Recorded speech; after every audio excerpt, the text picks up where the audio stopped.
The Resident. It's in its fourth season now, but your third season is so many shows, both on streaming and television, literally were cut short. And that was the case with your show too, no? Yeah.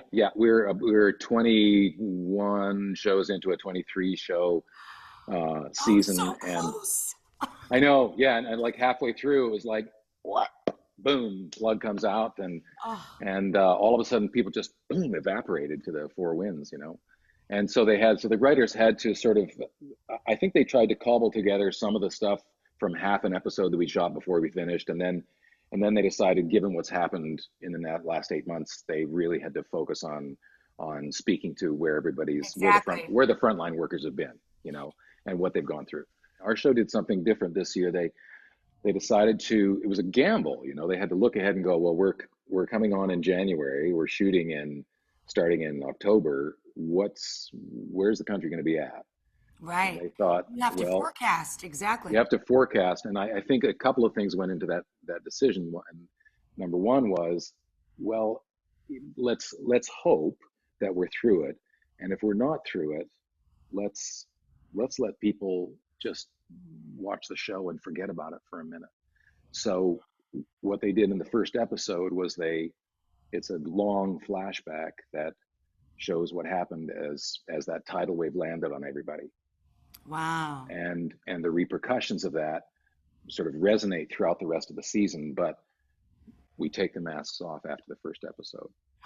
So really? Yeah, so it's a future. It's sometime given what's happening, right? Given what's happening now, you got to say it's sometime in the future.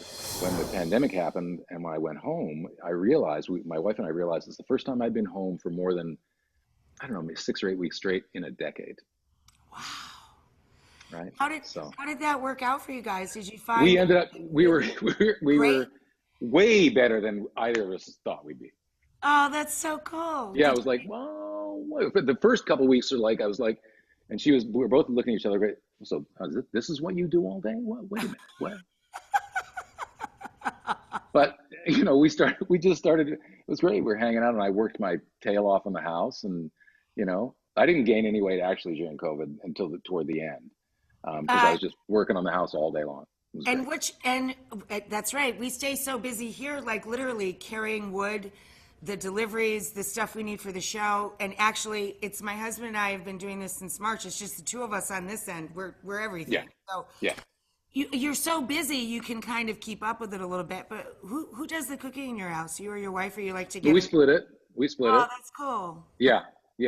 I do a lot of bread. In fact, I was doing a ton of bread a couple of years ago, and we got just progressively larger and larger. It was like it was really stunning. Wolves. It was stunning how large we were rising like a bread, and it was appalling, really. And I started making baguettes and going, okay, well, I'm gonna make baguettes on my green egg, and I'll do it outside, and then I'll pass them out to the neighbors. And so I was like the old French guy walking down the street with the bag. With a little basket, yeah. My husband's obsessed with the green egg too, I have to say.